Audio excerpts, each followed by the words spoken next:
Welcome back to the Now Morning Show. So May is known for many things, but did you know that May is also a Better Speech and Hearing Month? Joining us this morning on the Now Morning Show is Sirlin George, and we're very excited to have her with us this morning. Now, Sirlin is a speech language pathologist who's going to be sharing with us a bit more about the profession, the care, and also, of course, the month. Good morning. Welcome. Hi, good morning. Thank you for having me. It's a pleasure to have you with us on the show this morning. I'm very excited for this conversation. So am I. And thanks for making it up so early this morning as well. My goodness gracious me.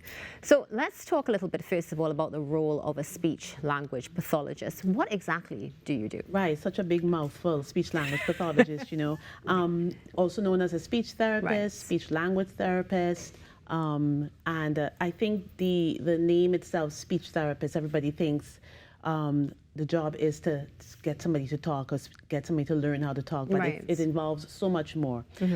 A speech language pathologist is someone who works with from pediatrics, young babies, as a matter of fact, all the way up to adulthood, and anything that affects someone's communication, or their swallowing and feeding, if have feeding issues as well too. That's what a speech therapist, kind of like, basically that's what we do. I mean, it expands beyond, as we get into each one of those areas, but anything that affects communication, your communication, anything that affects your ability to swallow, anything that affects your ability to eat. A speech therapist can work with that, with that population. And you are regulated as well, if I'm not mistaken. There is a board in place. Yes. So here in Trinidad and Tobago, we are regulated under the Council for the Professions Related to Medicine, CPRM.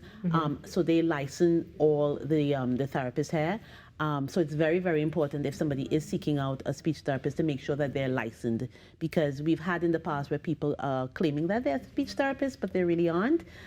So if you can check out CPRM board, and you can see a list of all the licensed therapists in Trinidad and Tobago, as a matter of fact.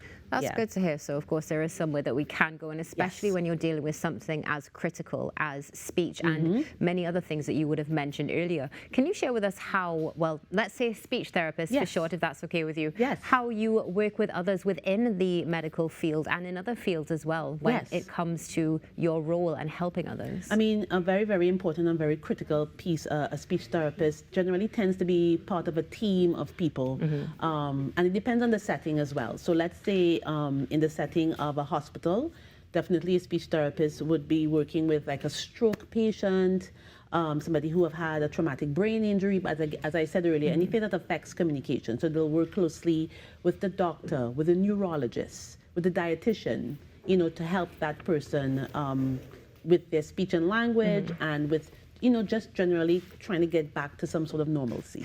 So let's go a bit more in depth with that, as you mentioned, particularly with those who perhaps suffer from strokes or a neurological disorder.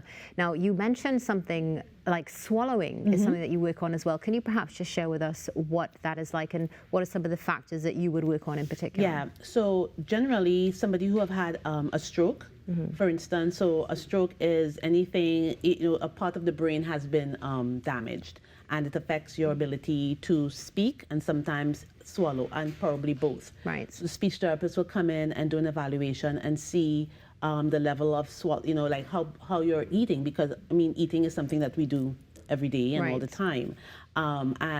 Swallowing therapy is called dysphagia, as a matter of fact, and we will do a thorough evaluation to see where that person is as far as their ability to swallow and eat, and of course there are different techniques and exercises that we would work on with that client to help, again, bring them back to some sort of normalcy or getting close to how they were before that stroke or that traumatic brain injury or any other disorders that might be affecting their ability to eat and swallow. Now, also, as we mentioned, those with neurological disorders, moving in the sphere of Parkinson's, we were discussing this, of course, yesterday. Yes, we were. Share with us what your role is in that as well. Right. Now, I have not worked with a Parkinson's client for a long time, maybe not since, I don't know, maybe grad school or so, Along the way, though, I've had some incidents, to work with.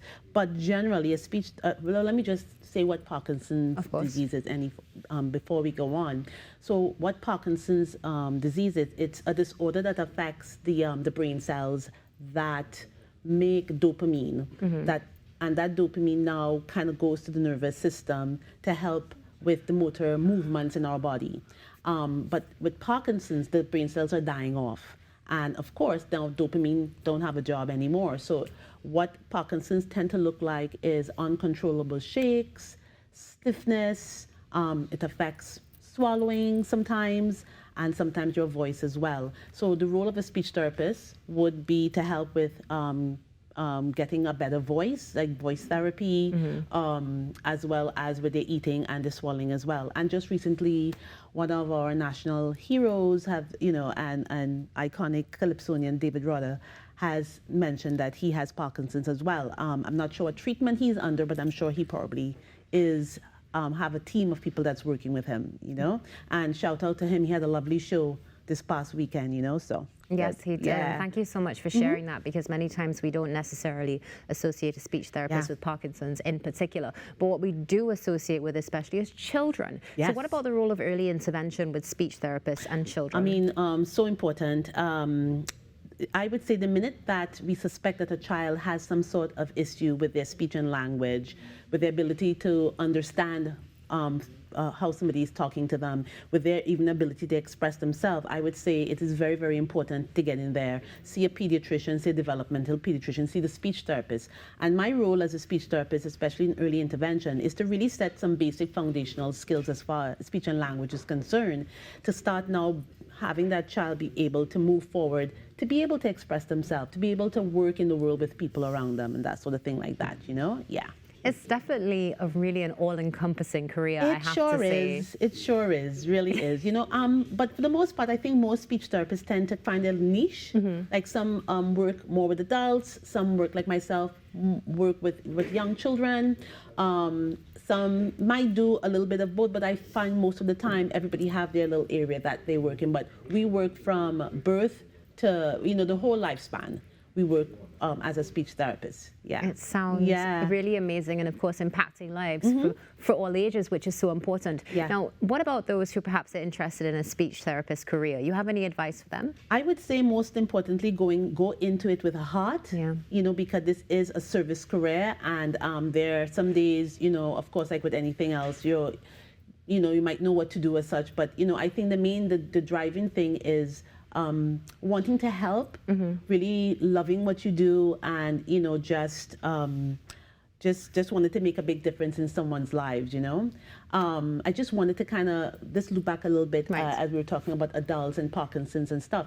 Also, adults with strokes. I have worked with some adults with stroke, and that affects somebody's speech as such. And I'm just kind of looking at your lovely array of icons that we have here in Trinidad, and I think you have one that should be up here, Black Stalin, who I've worked with when he just got his stroke in 2017, I think it was, and it was such a pleasure working with him. I would say stroke clients or Parkinson's, I think the main thing is having a really strong family support and working very, very closely with the family. It's interesting you mentioned that, because one of the things that I've noticed in research as well is we see many times those who perhaps do suffer from a stroke and have neurological disorders, they tend to suffer from depression. Yes, yeah.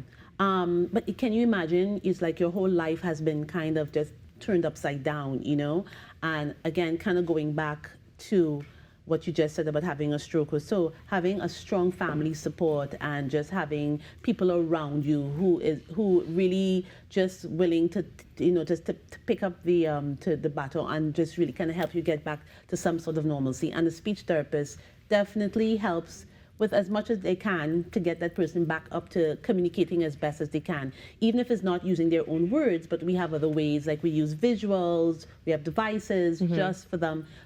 Not because you've had a stroke, you don't have anything to say. Agreed. And so our role is to get you to be able to say it in whatever way that might be. Thank you so much. This has been a fantastic conversation. You've really provided some clarity to us, and hoping we can have you back soon to continue it. Sirlin, have a wonderful day, and thank you for all that you do. My pleasure. Thank you.